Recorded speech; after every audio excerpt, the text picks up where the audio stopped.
What a great symposium we are having. And it's continued to be great because we are so lucky to have Linda Case with us. Came to us from training in both Cornell and the University of Illinois. And she owns her own company, Autumn Gold Consulting, in Illinois. Provides scientific writing services, professional training courses, and pet-related companies. She's the author of numerous publications, including 4 books on canine and feline nutrition, today's topic, canine and feline behavior training, Understanding Our Two Best Friends, and the newest book, Caring Science. We're delighted to welcome her, Linda Case.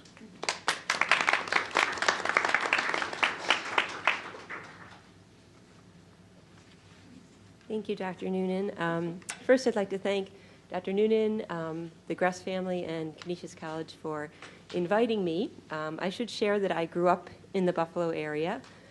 When I left as a young adult, I vowed to myself that I would never again drive towards snow intentionally. But I did see that this panel was just too good to pass up. And it has proved to be every bit as good as I thought it was going to be.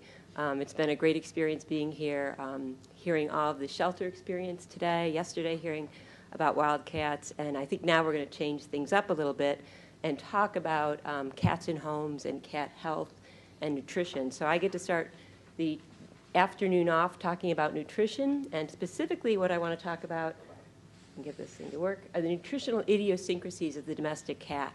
The cat is interesting in many ways, and one of these is the fact that nutritionally the cat is quite different from our dog, even though those of you that work with pet owners know that many owners who have dogs and cats may not think so.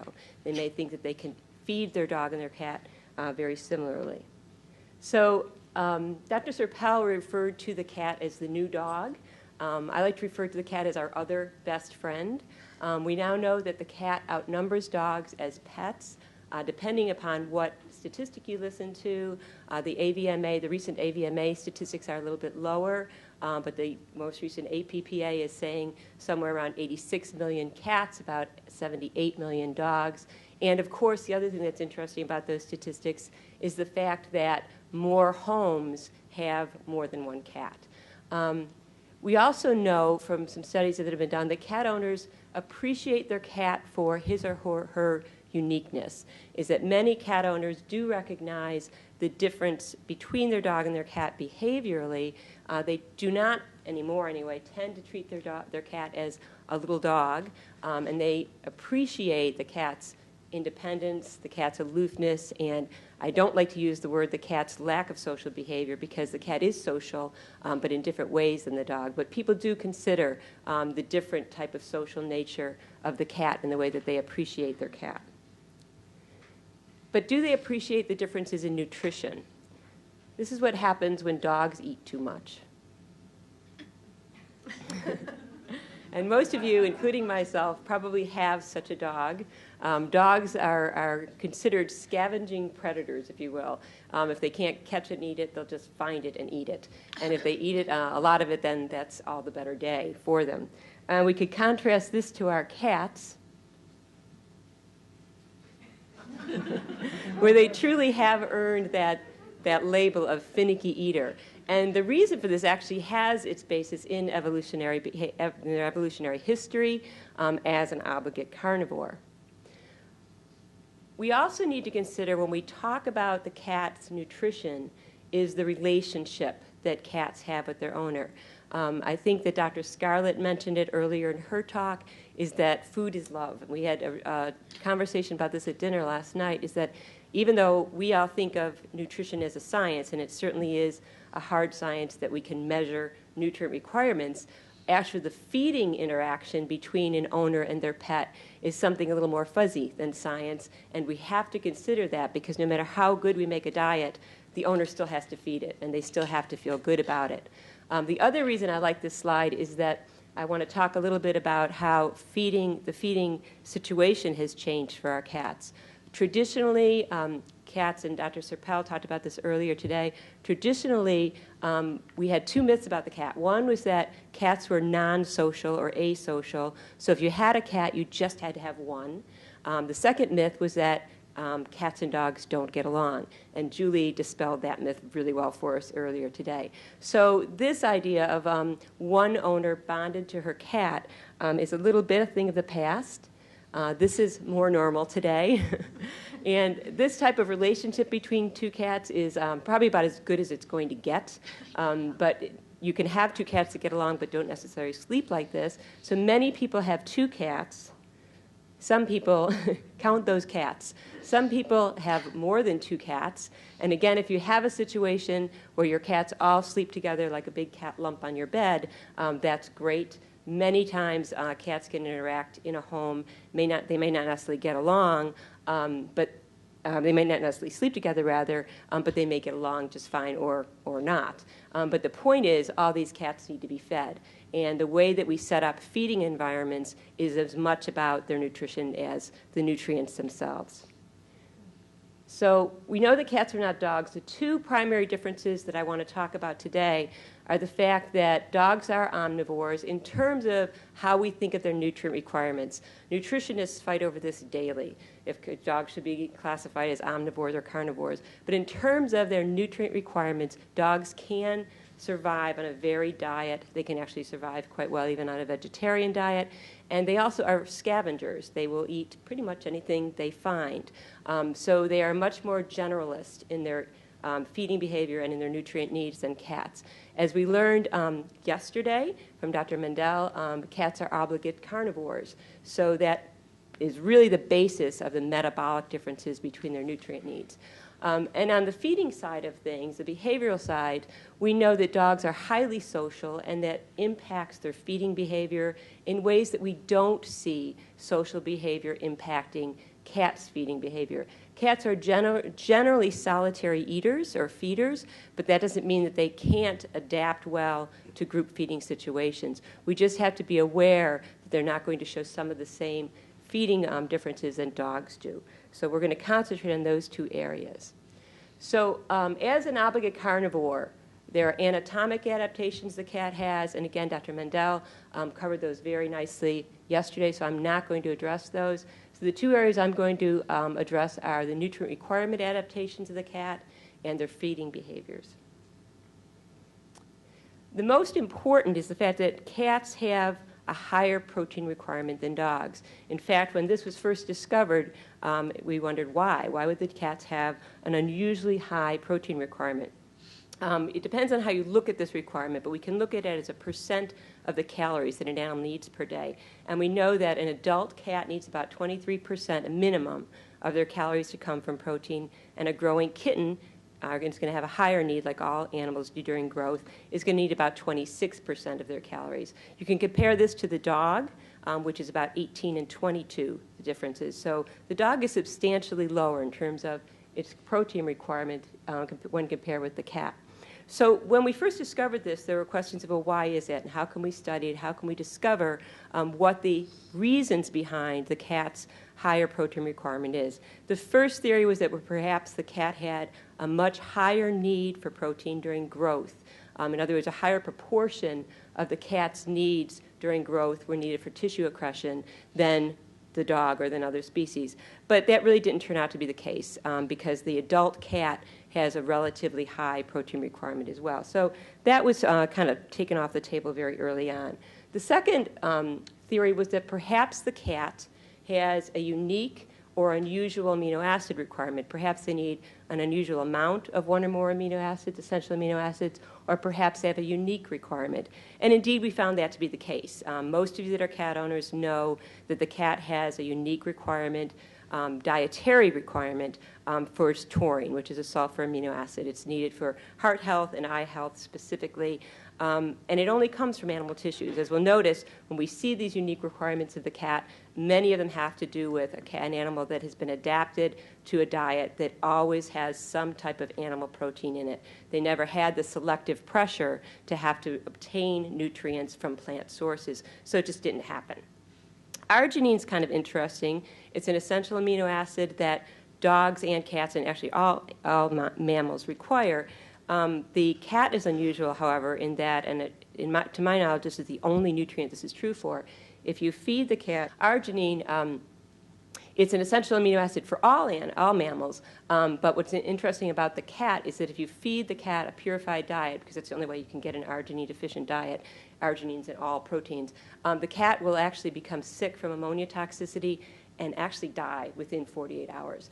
There's no nutrient that we see a problem with deficiency occurring that rapidly that can cause death. It's kind of a non-starter in terms of practical significance because, again, you have to work very hard to make an arginine-free diet. But we do know that the cat was unusual in these two ways. So we said, well, the cat's amino acid requirements are a little higher. They need taurine. Dogs generally don't need taurine. There is some information very recent that dogs may require taurine at some points of their life. We're calling it a conditional essential amino acid for the dog now. But in general, these were the two. And there's another one that I want to talk briefly about because those of you that have lived with a spraying cat know this situation well. You probably just didn't know that it had to do with nutrition. Sulfur amino acids, the two that are required in the diet of all animals are methionine and cysteine.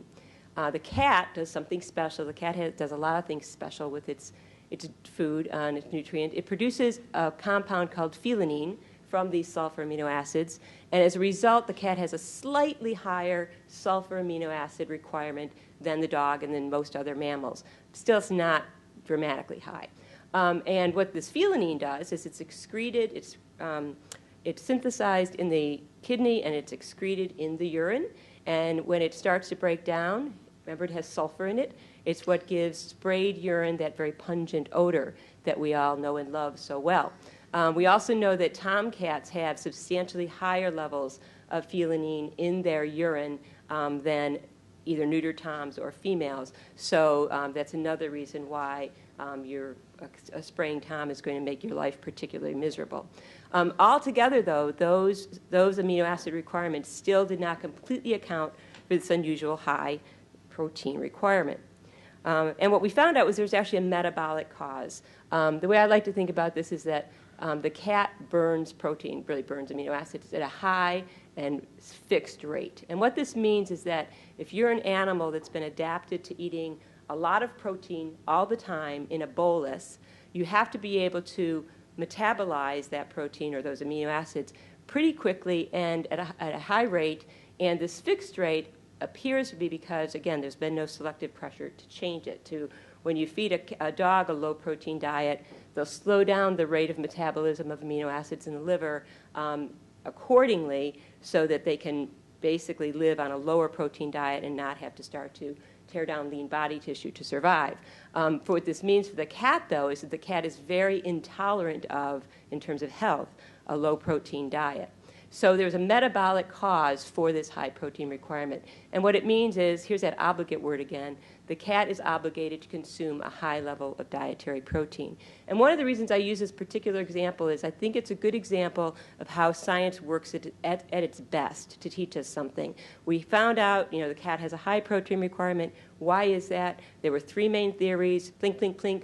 We took out two of them. The third theory, that there was an underlying nutritional metabolic cause, proved to be true. We know now that this is why the cat has to have a high protein requirement.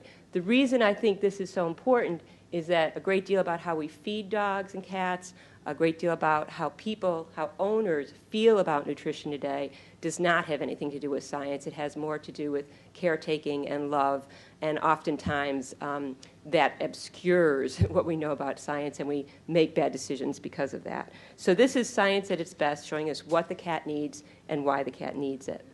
From practical significance, it means that cat foods contain higher levels of protein than dog foods. It also means that they have to include an animal source protein. And that's because animal source proteins are the only source of taurine. There's another nutrient I'm not going to talk about today, an essential fatty acid called arachidonic acid that is only found in animal source tissues as well. So for those reasons, not only does the cat have a high protein requirement, it has to have at least some animal source protein or a purified source of taurine, arachidonic acid, those nutrients that are only found in animal source tissues.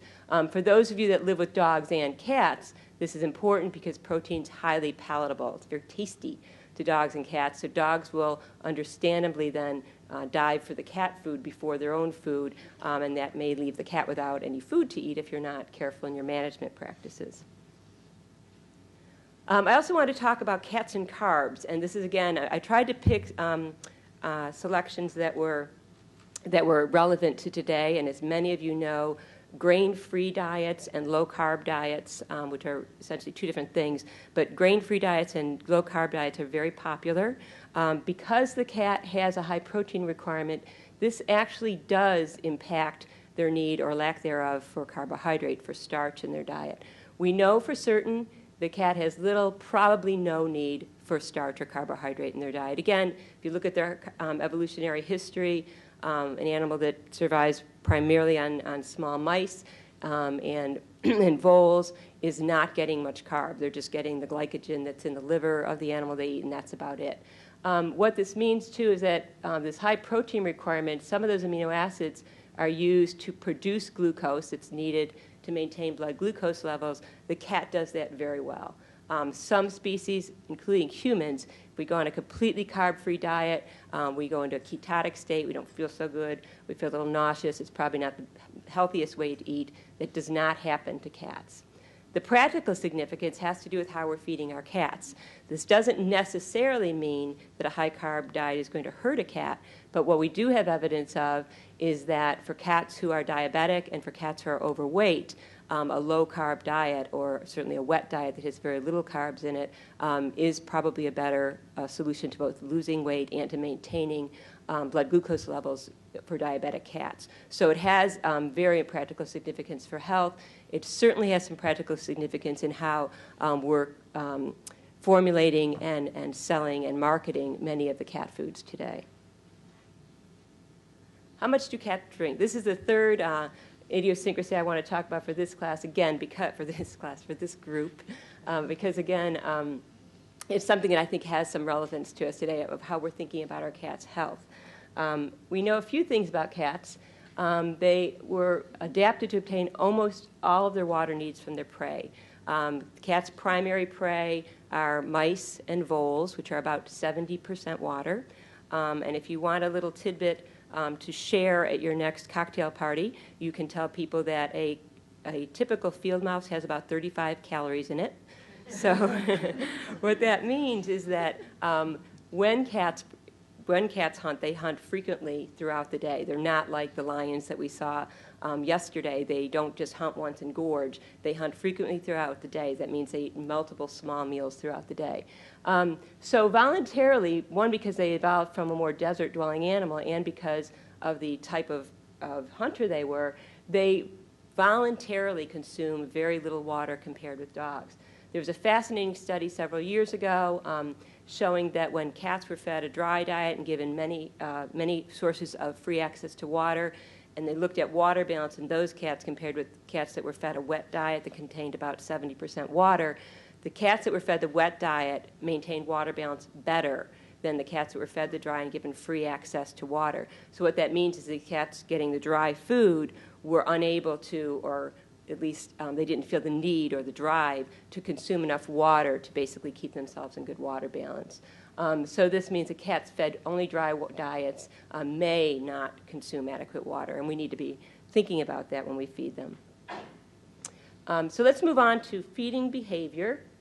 And again, I wanted to include this part in this particular talk because we can't really talk about nutrition without talking about caretaking, and this particular conference is all about our interactions with our animals.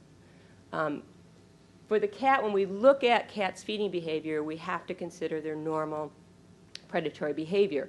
They are a specialized hunter. They just hunt small rodents. To my knowledge, they don't take down caribou. They're a frequent hunter, again, because that little mouse only has 35 kcals or calories, so they have to eat a lot of them. If you figure even a relatively sedentary cat's going to need at least 300 calories per day, that's a lot of little mice. And they are generally a solitary hunter and feeder.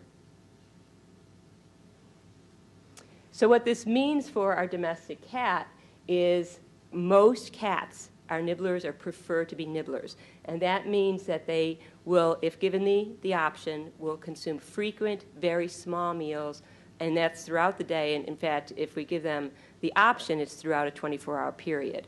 And so they're going to eat, and this actually has good implications also for glucose control, for urinary tract issues in terms of the pH of the urine that they produce. So it's not only what the cat prefers, it's also, we know now, better for the cat health-wise. They also have compared with dogs, and those of you that live with both know this to be true. I live with primarily golden retrievers, and they are it's always aghast at how slow my cats eat. So they eat at a slow rate of eating. They aren't voracious eaters as we think of dogs to be. And in general, they have no obvious social facilitation. And by this, I don't mean that they aren't affected socially when they eat. I mean that when we talk about social facilitation with dogs, there are two main things that happen when dogs are fed as a group, when they go from a single dog to multiple dog feeding. The first is that they tend to eat faster and more. So that's a very common normal social facilitation effect with dogs. The second is we're apt to see more resource guarding behaviors develop. The cat tends to show neither. Most cats, when you feed them as a group, they do not start to increase their food intake. Most. We do see it occasionally, but in general. And certainly cats do not show the resource guarding behaviors that dogs do. They generally don't freeze over their bowls and growl at us. So what does this have in terms of implications for feeding management? The first is deciding whether to free choice or portion control meal feeding. The conundrum here is that, as Dr. Scarlett showed, not only are many pet cats very overweight, and I think you were being almost generous in saying 25%. It's probably above 35 or 40%. But even those of you that are involved with shelters see these cats coming into the shelter. So free choice feeding is often not an option because you have to limit feed the animal. So portion control meal feeding is the other option. And if you do portion control, multiple small meals are always going to work better than one or two meals, if that's possible. Manage the feeding environment to allow solitary or quiet feeding. In Miranda's talk, she talked about a change in routines and how stressful that is for cats when they come into a shelter. So having a feeding environment that is predictable, is quiet, and in my mind, even having I think a key is to have raised feeding stations for cats. Cats like elevated areas. It's really typical to walk into someone's house that has cats and see the cat bowls on the floor next to the kitty litter box. I don't like to eat in my bathroom. I don't think most cats like to eat in their bathroom, but it's very common. And oftentimes it's in a utility room that has the washer and the dryer going, or it's near an area of entry where kids are running back and forth. So cats really prefer a quiet environment, and we want to make sure that we provide that and manage that for them. And ensuring adequate water consumption. We can control this, of course, by what we choose to feed. More and more, I know more and more veterinarians are recommending this, and more nutritionists are, to feed a wet diet if the cat will accept it. I didn't have time to talk about it today, but cats develop fixed food preferences very easily. So if you have a cat who was raised on a dry diet, switching him to a wet diet may be very difficult. Thank you. So ensuring adequate water consumption can be changing to wet food. It can be wetting down dry food, and it also can be offering multiple and varied water sources to the cats. So let's quickly just finish with a discussion of implications for multiple cat homes, because I think that the feeding environment for multiple cat homes is very relevant to their welfare and to their happiness in terms of getting along with one another and in terms of getting good nutrition. As I mentioned, there's really no true social facilitation or resource guarding. However, when there's conflict, it's usually very subtle. It can be as simple as a cat just not coming to the food bowl. Those of you that work with behavior problems know we definitely see this with litter box problems. I think that with feeding behavior, it's even more subtle, especially if the cats are being free-fed. One cat may come all the time and turn into a pumpkin-shaped cat, and another cat may suddenly look very thin to you because he's not getting to the bowl. The importance of multiple feeding stations. This is not multiple feeding stations. This is 3 bowls on the floor next to each other. Multiple feeding stations as different rooms, different resting places, watching patterns within the home to see which cat rests where, and basically different elevations as well. Again, you'll see variations that cats can easily adapt to. This is most common. We see it all the time. If these two guys do fine like this, it's probably well. I don't really like that they've got all this clutter around where they're eating, but in general, this would not be your first choice. You should try and do at least 2 cats in 2 bowls with a very loving owner in between. And here we see multiple cats, 1 large bowl. You'll see this with cat colonies. I don't know what that guy's doing in there. Not a cat. But again, this would not be my preference ever to feed cats. It's a chicken. Black chicken? Pardon? A black chicken? Oh yeah, it was a black chicken. And this is other multiple cats, multiple bowls. Again, this is not this is just a cute picture, but this is not multiple feeding stations. When we talk about multiple feeding stations, we think about, again, how quiet the room is, if the cat goes to that room normally, if you can provide an elevated space, and you're going to watch where each cat prefers to be. So the take-home message: the cat's an obligate carnivore. So they need lots of protein, taurine, no carbs. And what are the implications for this, or at least low carbs? They don't need carbs in their diet for weight loss, diabetes control. Possibly, there's no research to support this yet, but we need to look at low-carb diets in preventing weight gain. Is there a strong relationship there? Lightweight drinkers, we can feed them wet foods. We can increase their water sources. And there's slow-eating nibblers who don't generally mind company, but if they do mind company, they're going to show that conflict quite subtly. And so again, I think an ongoing theme in the last 2 days has been this idea that how do we attend better to our cats' needs, because they are subtle. I know some of our veterinarians are going to talk about disease and how they may hide those symptoms. They certainly also are subtle in many of their behaviors, including their feeding behavior. Thank you very much.